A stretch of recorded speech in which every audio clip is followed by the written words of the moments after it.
In this video, I'm going to show you how to add a chart in Gamma app step by step so you can turn simple data into a clean visual right inside your presentation or document.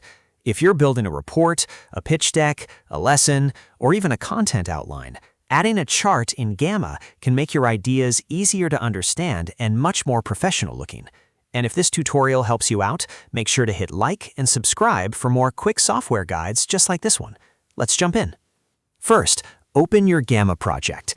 If you already have a deck, document, or page in progress, go ahead and load that up first. Once you're inside the project, take a moment to find the exact card where you want the chart to appear. Gamma is card-based, so choosing the right card matters because that's where your chart will be inserted. Next, click on the card where you want to add the chart. When the card is selected, look for the plus button or the Insert menu.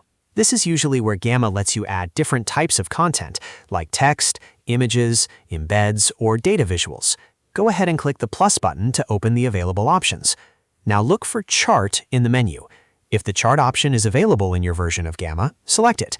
This is the step that tells Gamma you want to insert a visual data element instead of plain text. Depending on your setup, Gamma may show you different chart styles right away, so you can choose the one that best fits your data. After that, select the chart type you want. For example, you may want a bar chart, line chart, pie chart, or another style depending on what you're showing. If you're comparing numbers, a bar chart is often the easiest to read. If you're showing trends over time, a line chart might work better. The key is to choose the format that makes your information the clearest. Once you've picked the chart type, it's time to enter or edit the chart data.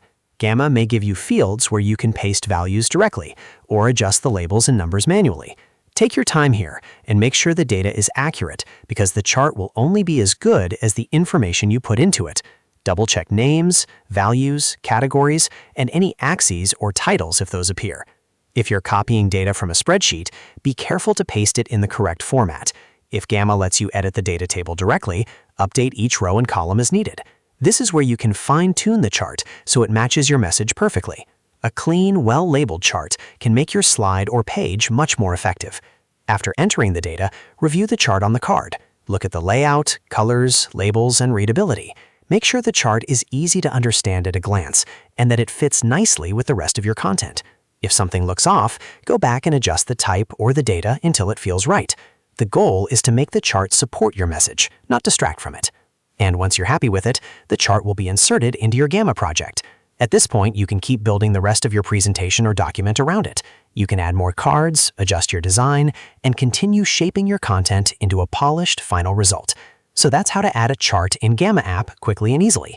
If this walkthrough saved you time, don't forget to hit the like button, subscribe to the channel, and turn on notifications so you don't miss the next Gamma tutorial. Thanks for watching, and I'll see you in the next video.